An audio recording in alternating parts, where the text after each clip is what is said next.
네, 반갑습니다. 마르스 김동석의 리얼 주식입니다. 오늘 마르스 김동석의 리얼 주식은 돌아온 제약바이오 초대형 상승 2차 랠리 제약바이오 저평가 대장주 탑3 공개하니까요. 영상 처음부터 끝까지 꼭 시청하시길 바라겠습니다. 제약바이오가 다시 찍을 시기가 왔다.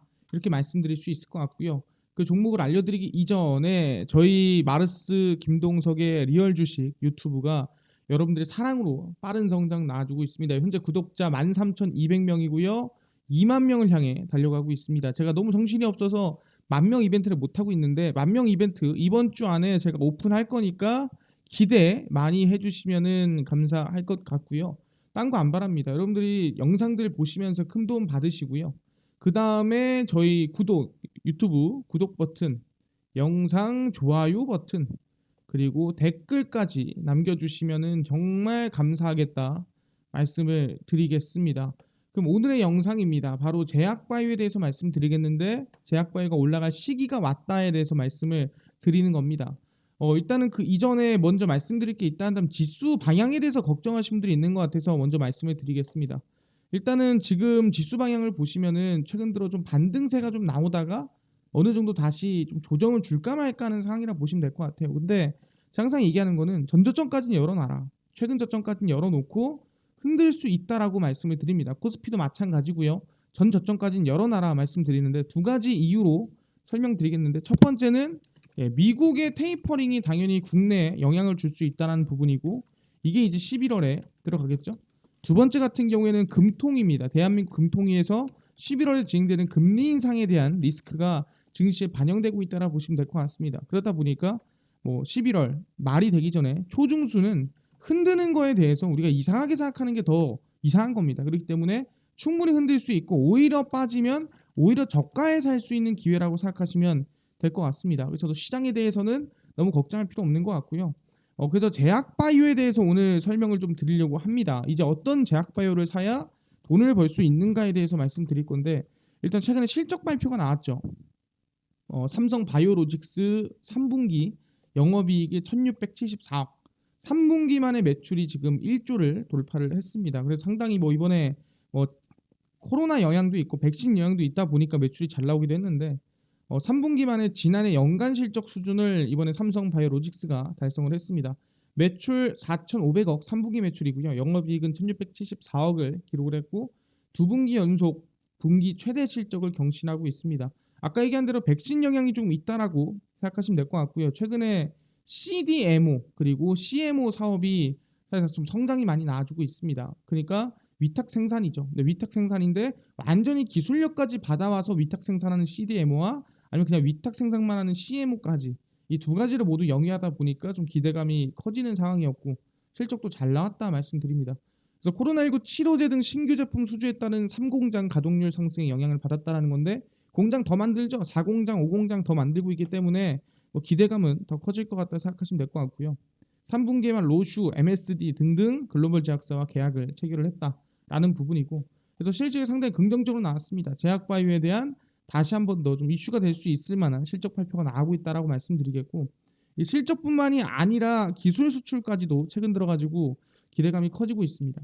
제약바이오 2년 연속 기술 수출료 10조 원 돌파를 노린다라는 건데 이 기술 수출이란 뜻이 뭐냐면은 사실상 대한민국 제약사 규모가 작습니다. 그러니까 다른 나라는 300조, 200조 이런 기업들이 많아요. 우리가 흔히 알고 있는 화이자, 산오피 이런 기업들 상당히 큰데 국내에 있는 제약바이오 기업들 시가총액 해봤자 조 단위 되는 기업들이 몇 개 없죠. 대부분 몇 천억 단위 아니면은 몇 백억 단위 되는 기업들도 많습니다. 그러다 보니까 상당히 좀 적다라는 거죠.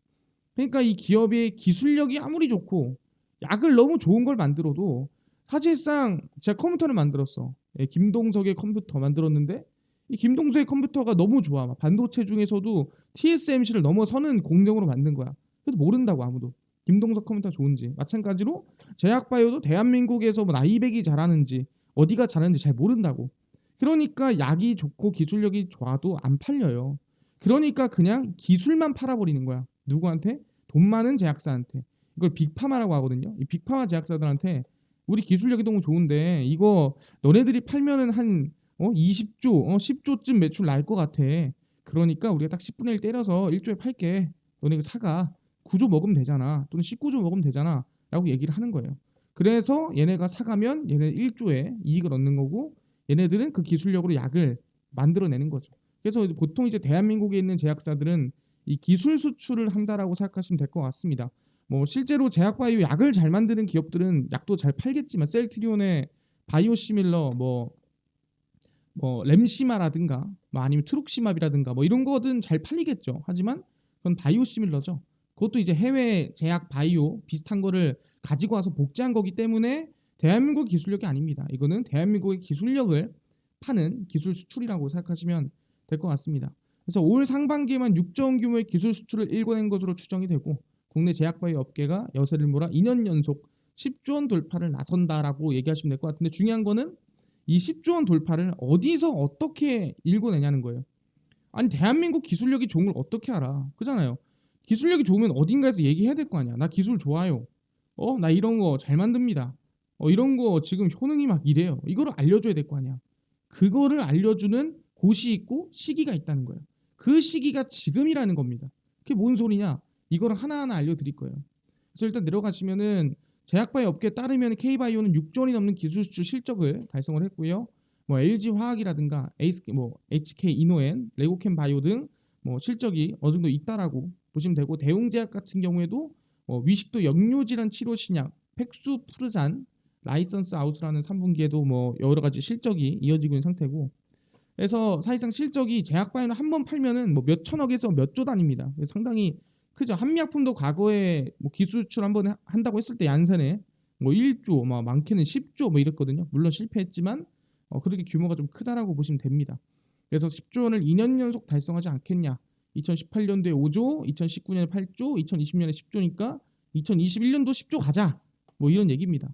그래서 이건 딱히 의미는 없고 그냥 제약바이오 시장이 성장하고 있고 국내 제약바이오 기술력이 늘어나고 있다라는 거고 녹십자 랩셀 같은 경우에도 기술 수출이 이번에 컸죠. 아티바를 통해서 머크사 최근에 경구용 코로나 치료제 만드는 기업이죠. 기술 수출한 액수는 2조 900억으로 아까 얘기한 대로 한 번 수출하면 2조 1조 이렇게 나옵니다. 그래서 NK 세포 치료제 이게 이제 면역 세포입니다. NK라는 게 우리가 흔히 백혈구 안에 있는 세포 중 하나라고 보시면 될 것 같고요. T 세포보다도 좀 더 괜찮은 세포가 NK이고 자가 면역 기능이 있는 세포입니다. 그래서 유입이 거의 1조다. 대웅제약도 있고 올릭스도 있고 뭐 등등등 해가지고 모았더니 올해 한 10조까지 가볼만하다 이런 얘기 나와주고 있다라는 거죠. 그럼 여기서 중요한 게 뭐냐면은 그래 뭐 기술 수출 해야지 하는데 어디서 돈 많은 제약사들한테 우리 기술력을 보이냐 이거예요. 그 기회가 어디 있냐면은 그 기회가 다 여기 있다라는 거예요. 바로 이게 리포트에서 만들어낸 이제 2021년 제약바이오 학회입니다. 이 학회가 뭐냐면은 말 그대로 이제 제약바이오 국내 제약바이오 기업들이 글로벌 전 세계적으로 유명한 학회에 참가를 해서 우리 임상 결과가 이렇고 저렇고 저렇기 때문에 우리 약에 투자를 하거나 또는 우리 약을 사가세요 하는 게 바로 제약바이오 학회입니다. 학회는 내 기술력이 얼마나 뛰어난지 보여주는 곳이에요. 그래서 빨간색으로 쳐놓은 곳이 있습니다. 보면은 증권사에서 JP모건 헬스케어 컨퍼런스를 빨간색으로 쳐져 있고요. 이거 올해입니다. 올해. 그리고 올해 2021년 6월 ASCO가 빨간색 쳐져 있고요. 그다음 바이오 컨퍼런스가 또 쳐져 있습니다. 그리고 나서 이제 ESMO가 또 쳐져 있고요.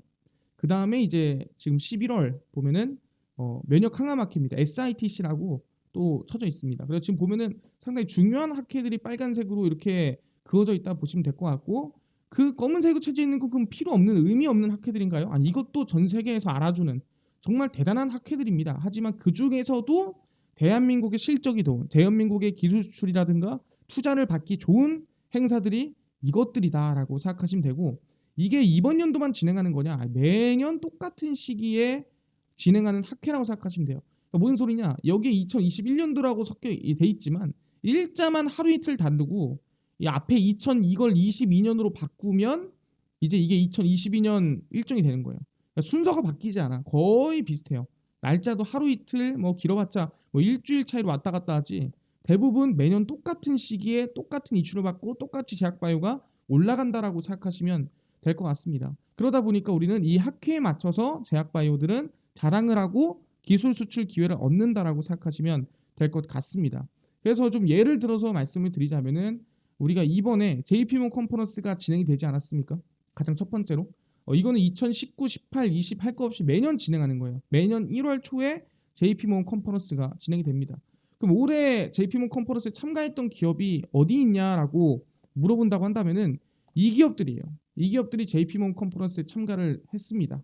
2021년 1월에 하는 JP모건 컨퍼런스고요. 보시면은 이제 이게 이제 근데 왜 2021년 걸 2021년 걸 보자 해놓고 왜 2020년 걸 가져왔냐라고 한다면은 매년 비슷해요.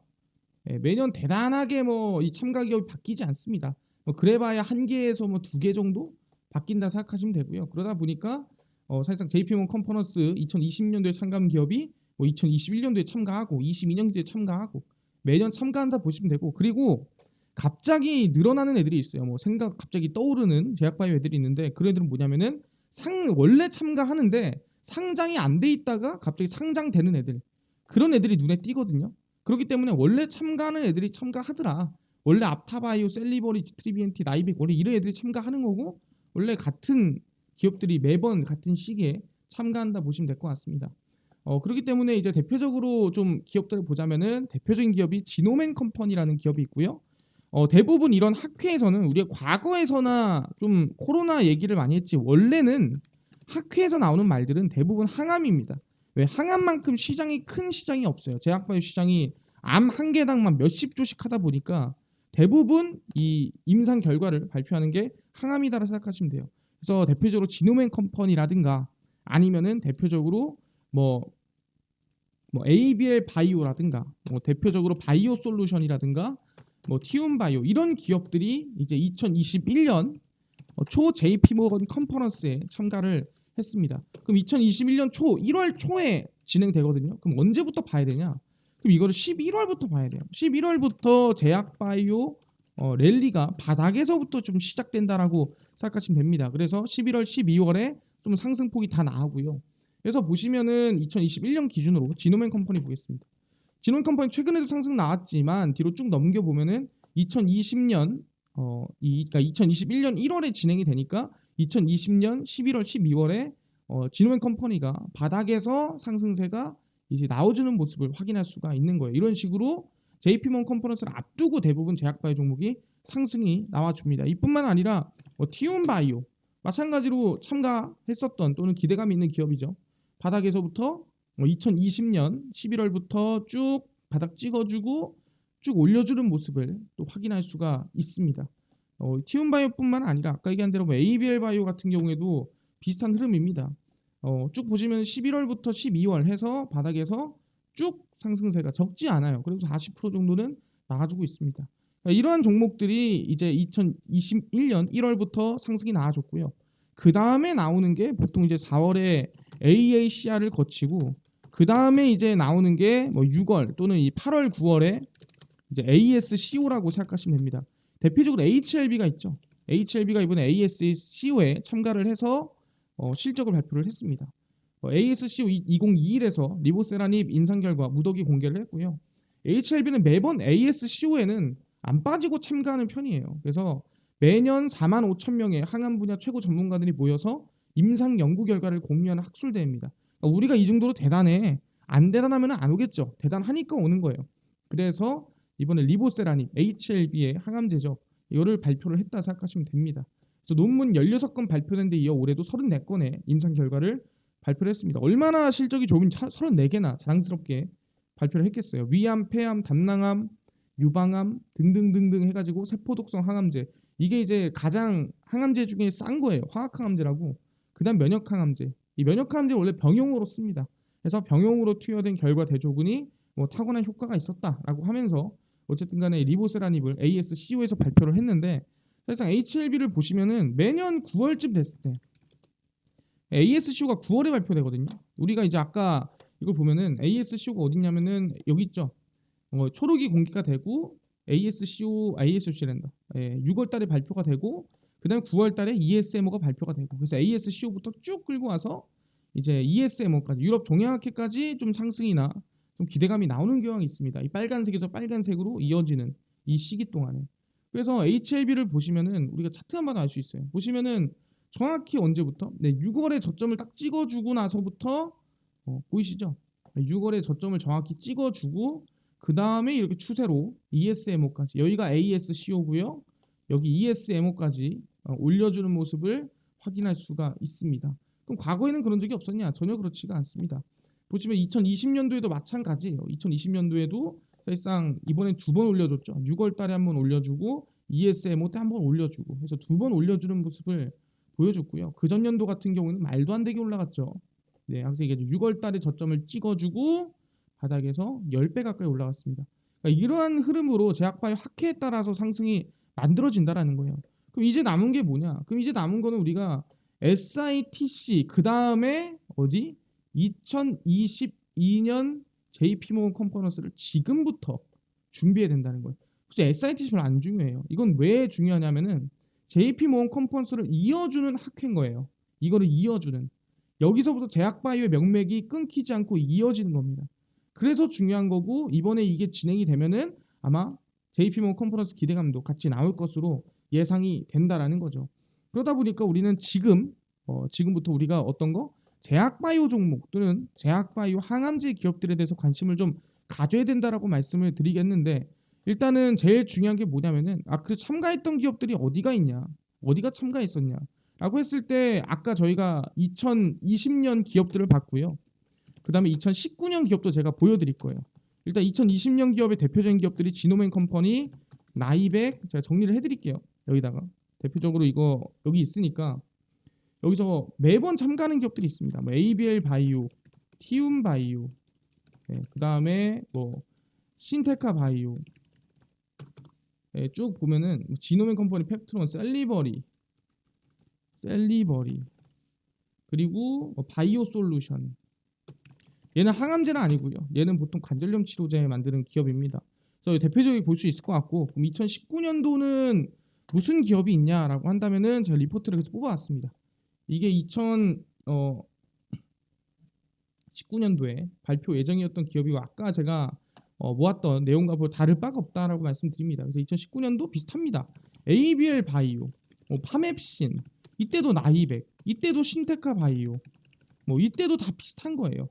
이때도 거의 뭐 신테카가 이제 상장하지 않은 기업들은 상장하고 나서 참가하는 거고 상장한 기업들은 그냥 참가하는 겁니다. 솔직히 엔지캠 생명과학이라든가 아니면은 알테오젠 뭐 이런 기업들 같은 경우에는 사실상 매번 참가하기 때문에 잘 된다 안 된다 이거를 좀 판단하기가 힘들어요. 그래서 뭐 보통 아타바이오라든가 뭐 이런 기업들까지도 우리가 좀 관심을 가지고 있어야 된다라고 말씀을 드립니다. 그래서 2019년도에도 ABL 바이오의 상승세를 보시면 상당히 크게 나왔습니다. 2019년도니까 2018년도겠죠.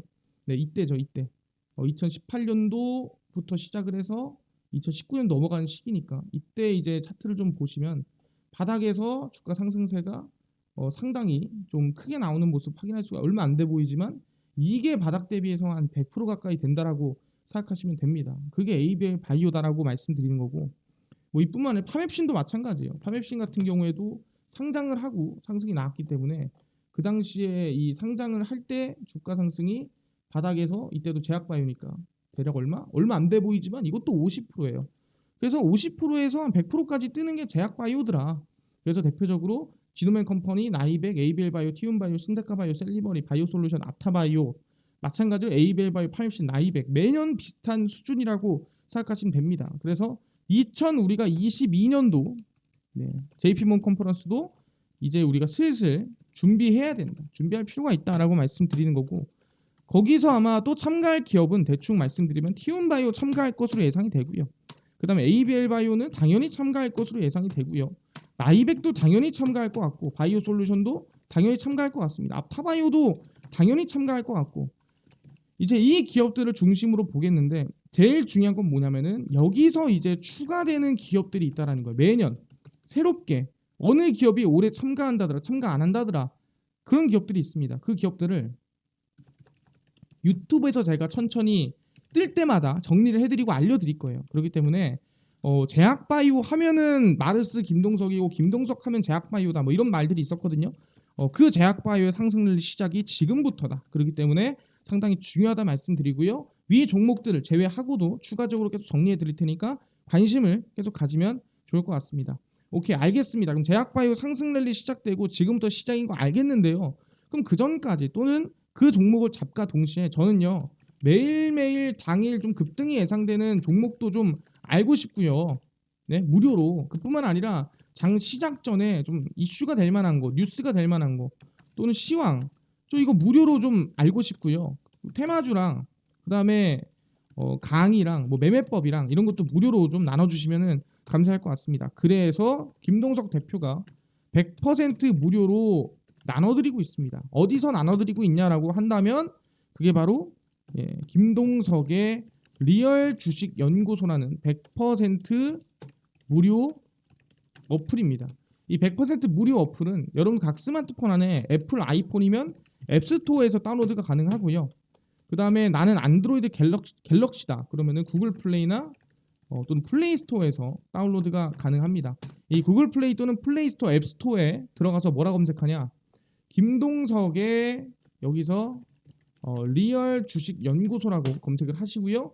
그럼 이렇게 김동석의 리얼 주식 연구소 어플이 뜨게 됩니다. 이 리얼 주식 연구소 어플 터치 하시면 100% 무료입니다. 무료로 설치 가능하니까요. 꼭꼭꼭 설치를 하셔라 말씀을 드립니다. 그럼 설치를 하고 나서 어플에 이렇게 들어가시면은 이렇게 김동석의 리얼 주식 연구소 어플이 뜹니다. 당일 리얼 추천주 있죠? 급비 분석 있습니다. 이게 종목을 무료로 매일매일 알려드리고요.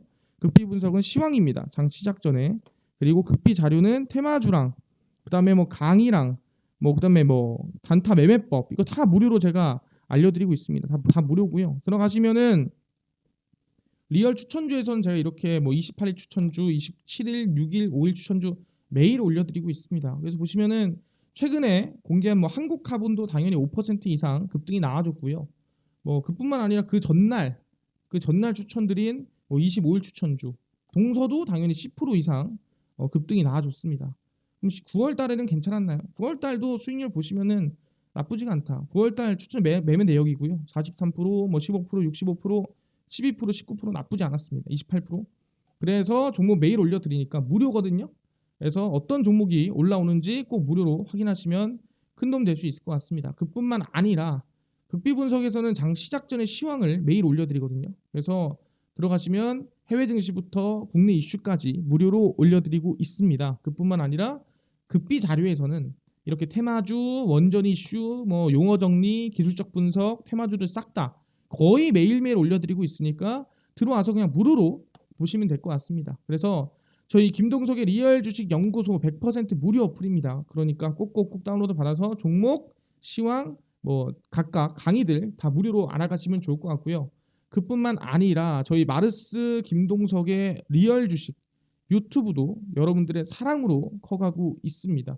딴 거 안 바라고요. 저희 구독자 2만 명을 향해 달려가고 있습니다. 저희 유튜브 구독 버튼, 영상 좋아요 버튼, 그리고 댓글까지 꼭꼭꼭 달아주시면은 정말 감사하겠다 말씀드리고요.